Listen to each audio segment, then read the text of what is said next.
Thank you all for coming to my talk. This is real-life metaprogramming, how we solved a performance issue at Estée Lauder using a novel example of metaprogramming in a way that a lot of standard Elixir metaprogramming isn't used. To start off with, just a quick introduction about myself. My name is Selder. I work for Estée Lauder Online. I'm a senior staff engineer there working on our platform engineering team, concentrating on instrumentation, performance, observability, that kind of stuff. I live in the Bay Area, started programming about 2007, moved to Ruby in 2006, and then moved over to Elixir in 2015. Some fun notes: when I'm not busy programming, I'm a water polo referee. I'm also a private pilot. If you want to track me down, I'm a Selder on just about everything: GitHub, Twitter, LinkedIn, I think. Not a huge social media fan, but you can normally find me there. So at Estée, we had a challenge. Our website serves our system serves 400 plus different websites. We have about 25 brands spread across all areas of the world. So you have things like Aveda in the US, Clinique in the UK, Joe Malone in China. So you have all these different websites, over 400 of them. All of them have different styling. They have different legal and regulatory requirements depending on where you are. EU requires specific packaging information, for example. These brands are constantly running promotions. Free gift with purchase, 50% off, you name it. And all these brands, all these websites have a ton of content editors, right, who aren't programmers. They're copywriters, they're marketing people.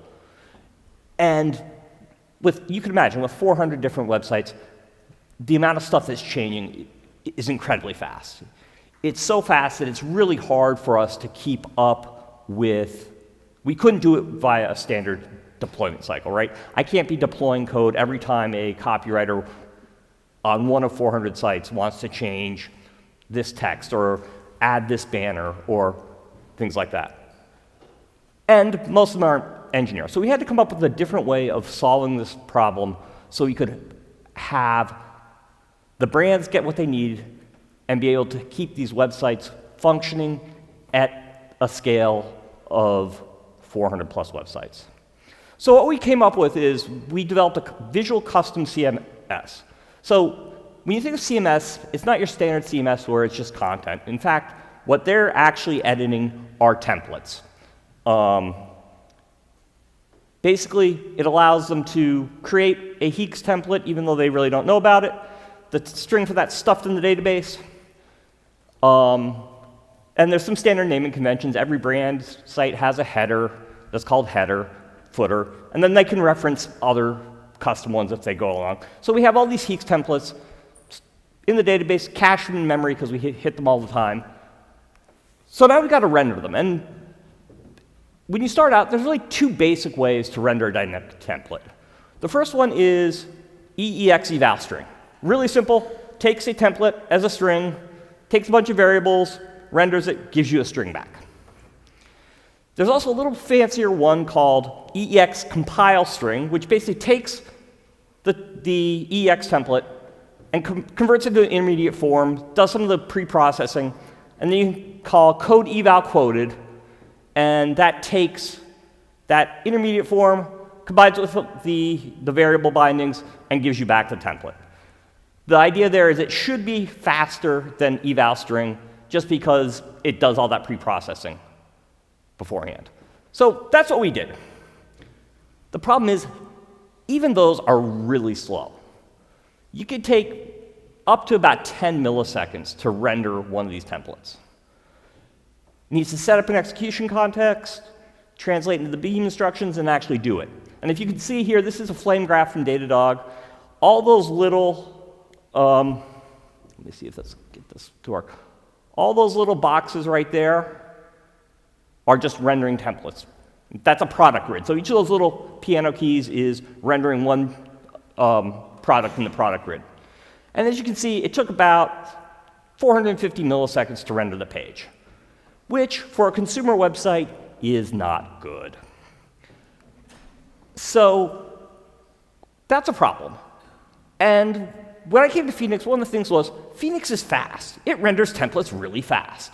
So why are we getting 10 millisecond render times for just little tiny partials? So how's Phoenix doing it if we can't do it that way?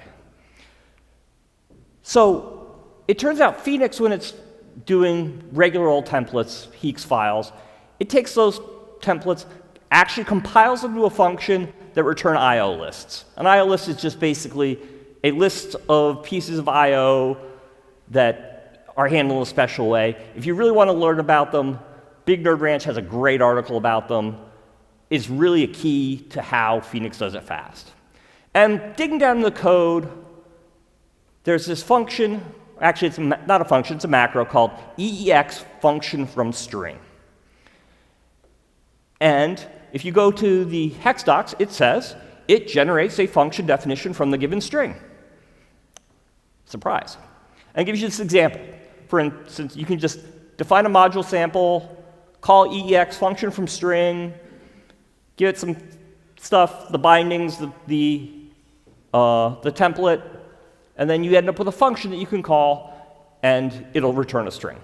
So now we figured out how Phoenix renders templates fast. The question is, how much faster is that going to be?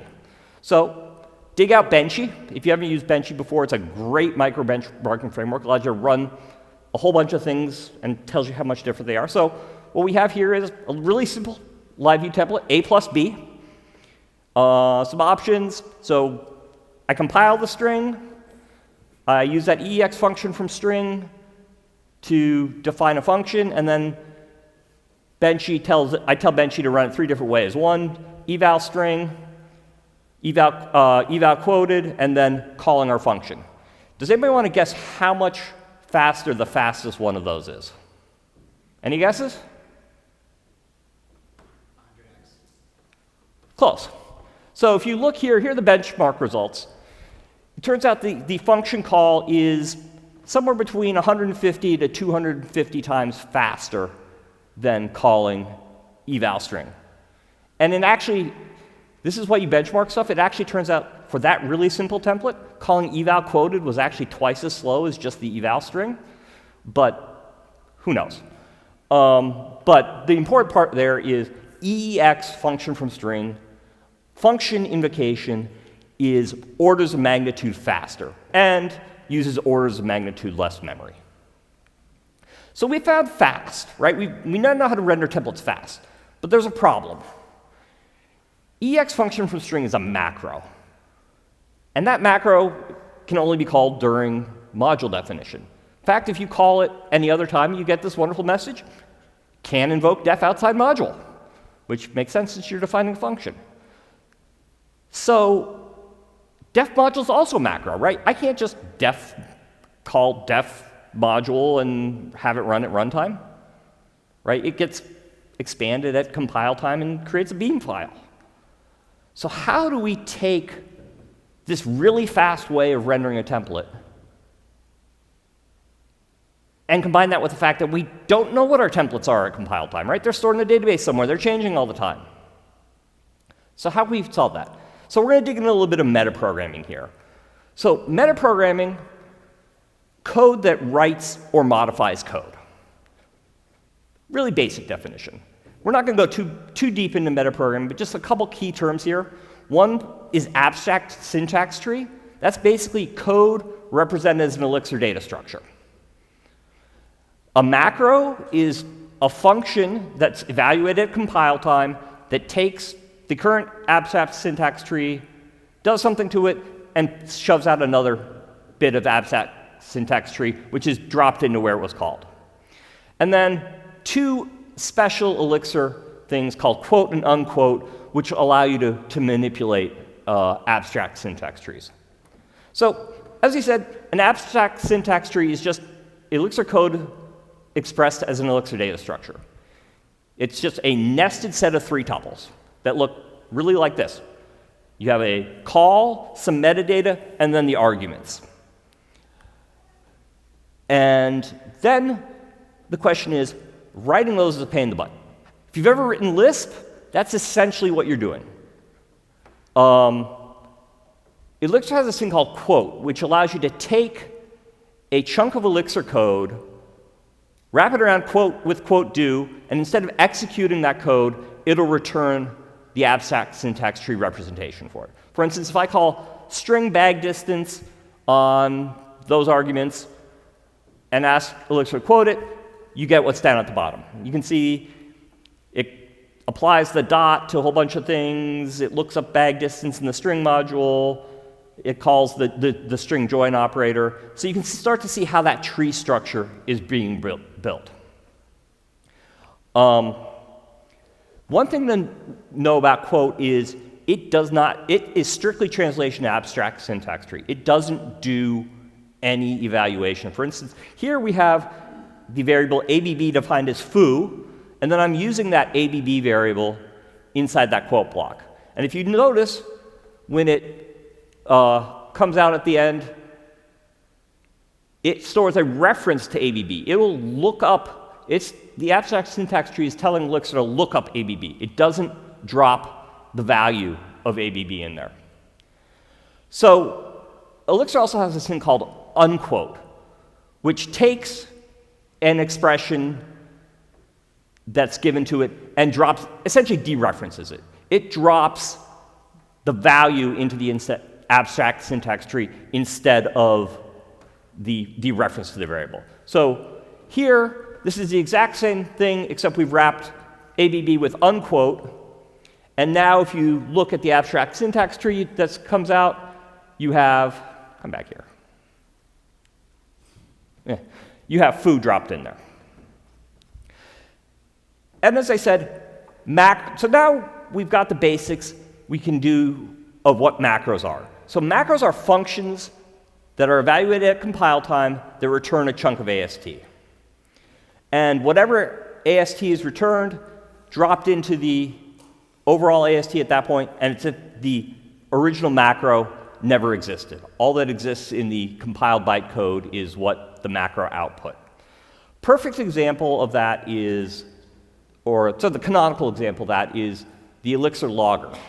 In most languages, the logger works like, if you call logger.info, it goes and checks and does an if call. Is the current log level below info? If so, log. If not, do nothing. So every time you call it, you have to do a comparison, an if check. Those calls are actually macros in Elixir. And what it does is it actually does that comparison for you at compile time. It looks up in the config EXS and says, what's the current log level? Oh, the log level is worn. I know that every single time I call logger.info, it's going to return a no-op. So it doesn't have to do that if comparison every time at runtime. It literally does that once at compile time, and in that case, it'll never be logged, so it just returns a no-op, and nothing is dropped in the abstract syntax tree. Here's an example from our code at Estée. Basically, we have carts, and they vary slightly country to country, once again, regulatory, stuff like that. So, really simple here. This is from our router. It gets the list of countries and languages and iterates through them and calls live, right? The live route. So this macro expands out and generates all those live routes for us, drops in the abstract syntax tree, and we don't have to do that. Keeps all our stuff in one place. We don't screw up. So that's nice. All this macro and stuff is all about compile time. But our templates aren't known as compile time, so how can we get around that? So I came to Elixir from the Ruby world, and Ruby has this wonderful concept called monkey patching.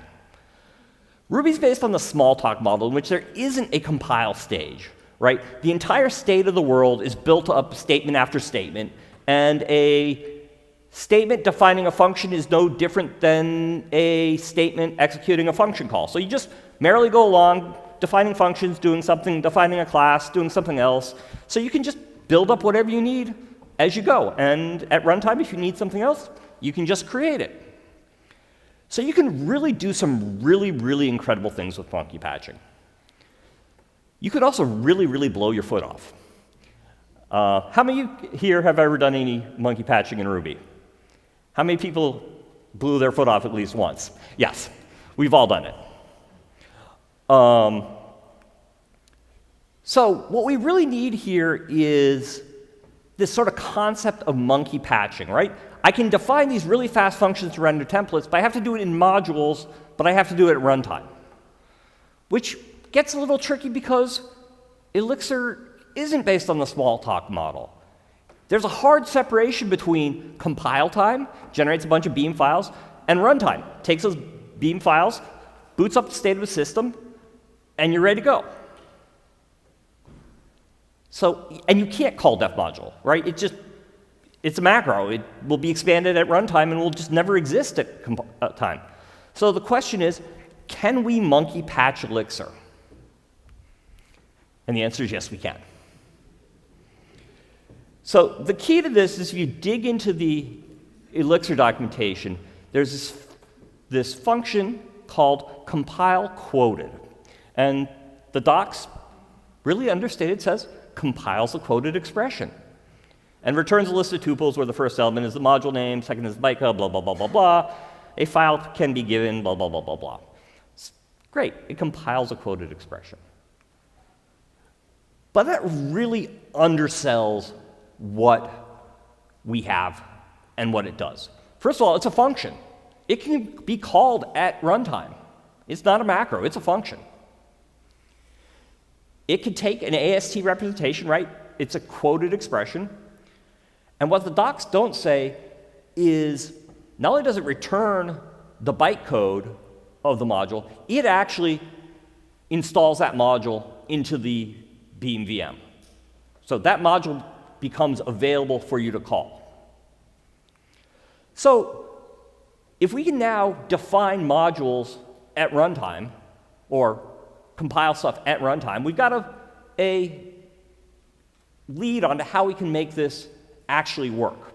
So the solution we came up to was the first thing we did is we define a mapping between the tenants, and what we call a tenant is essentially a brand country combination and a module name. For instance, the grid template for Aveda US gets expanded out, and we make Elixir core templates compile v2 tenant Aveda US path product grid.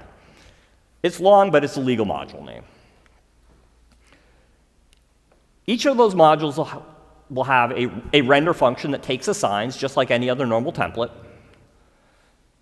And then all we have to do is, when we want to render a specific template, call render on that module name, right? Kernel apply.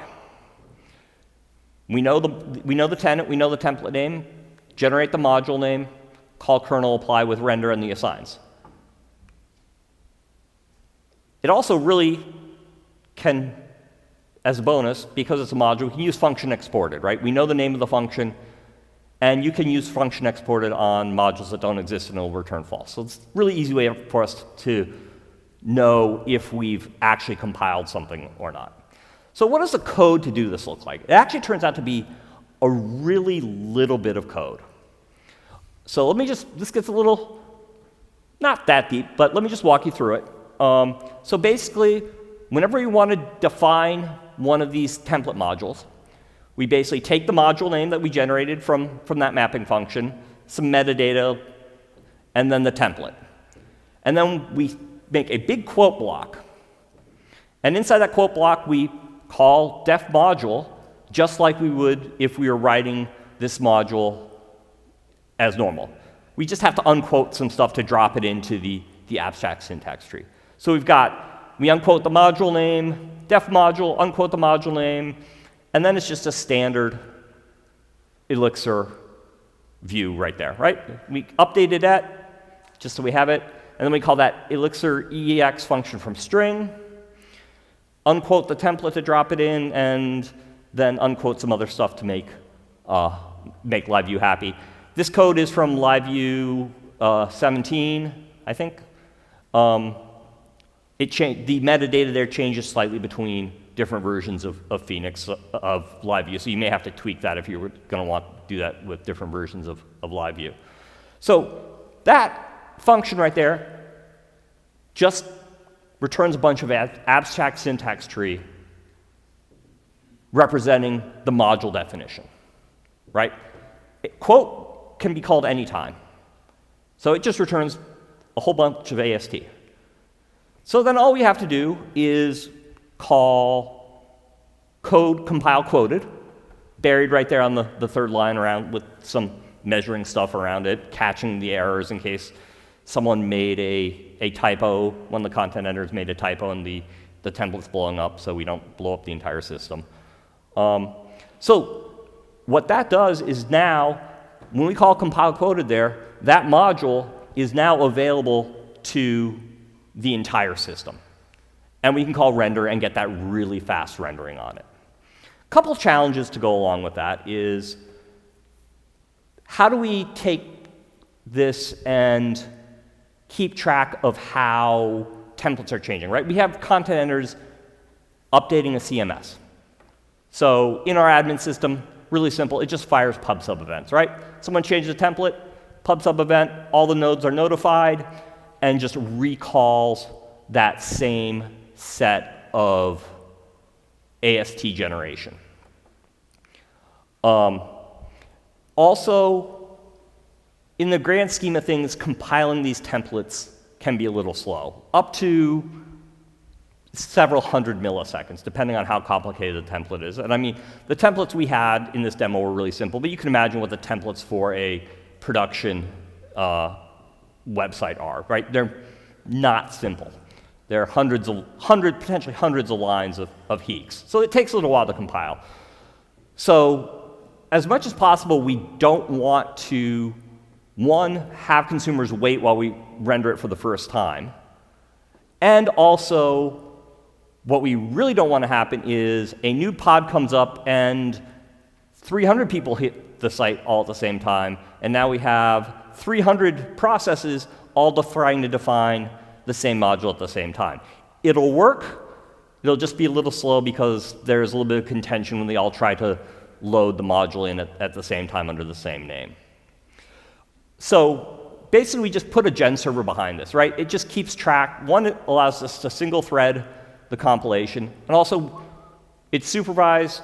We put in the supervision tree, handle continue, so, and then have it just read all the templates from the database and compile them all at once before as the gen server is starting up.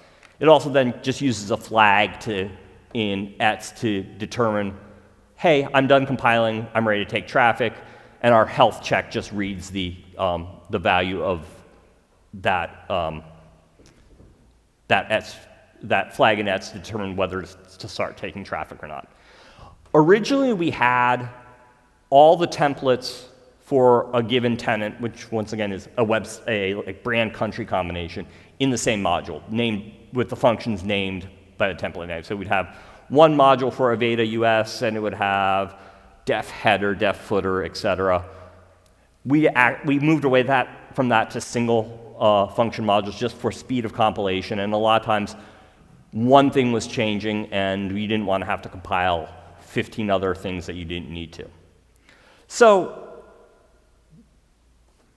now we've got a system. So what were the results we got? So here's a graph of our P90 latency when this went live.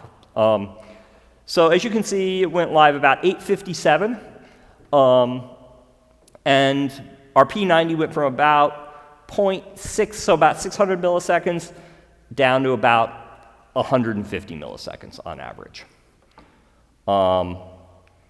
And here you can see the graph. This is from Datadog of how much time we were spending in the back-end piece of this. So you can see we went from about 500 milliseconds spent in the Elixir code to about 50 or less, right? Then you have all your database stuff and all the other stuff that isn't impacted by the change we made. So here's that same graph we had from the beginning, showing those piano keys, each showing about 10 milliseconds to render each item in the product grid. And here's the flame graph for the same thing afterwards. And you can see we went from about 450 milliseconds to about 60, and the rendering moved from, are you going to work today? No. So all those little dashes right at the end that you can barely see, those are all now the render calls, right? So we've taken rendering from about 400 milliseconds of the request to about 10 for the entire thing. So this was great, right? It allowed us to really, really improve the customer experience by compiling these templates into these modules. It needs to be said that this is very, very dangerous. Just like Ruby, you could do some incredibly stupid things with it. If you type this into your IEX shell, right, just quote do def module string do end, and shove it off to the compiler, it will dutifully compile that module for you and shove the new definition of that into the beam, which then results in something like that, at which point I don't even think double control C works, and you pretty much have to find a terminal and go kill it somewhere else. Just for completeness sake, we weren't doing this with files or strings. There are also companion functions that compile strings and combine files. So you can do sort of the same thing with that. As a warning, we were doing it with AST generated by EEX function from strings. So it was relatively safe. We knew what we were getting. We were getting representations of HEEX templates. If you do compile string or compile file, it will compile anything you tell it to, and operate at whatever permissions the VM has. So please don't do that with untrusted input. So that's about the end of it. Just a couple people I have to thank. First, Estée Lauder Online for sending me here and paying me to do work I love. Jose and Chris, obviously, for creating Elixir in Phoenix. It's a great environment. It lets us do a lot of things. I wouldn't be anywhere else. The Benchee team, I use Benchee all the time, especially for performance stuff, testing various implementations. It's great. Datadog, I know we pay a lot of money for it, but I still couldn't live without it. Right, trying to figure out why this was being slow without having Datadog and those spans would have been really, really tough. And most importantly, thanking my kids, my furry kids, who are always there to help out and provide calm when I need it. If you're interested in this stuff, I really, really recommend Chris's book, Metaprogramming Elixir. It's from Prague. It's fairly old at this stage, 2009-ish, I think. But as far as I know, everything in that book still applies, and it's a really great introduction to the inner workings of Elixir and how stuff's actually working under the covers. Also, like I said, Big Nerd Ranch has a couple of really great articles on I/O lists and how those I/O lists really facilitate Phoenix rendering templates extremely, extremely quickly. So with that, thank you for coming. I hope this was useful. I hope maybe some of you can use some of this stuff in your own applications. And we've got about 5 minutes or so if anybody has any questions.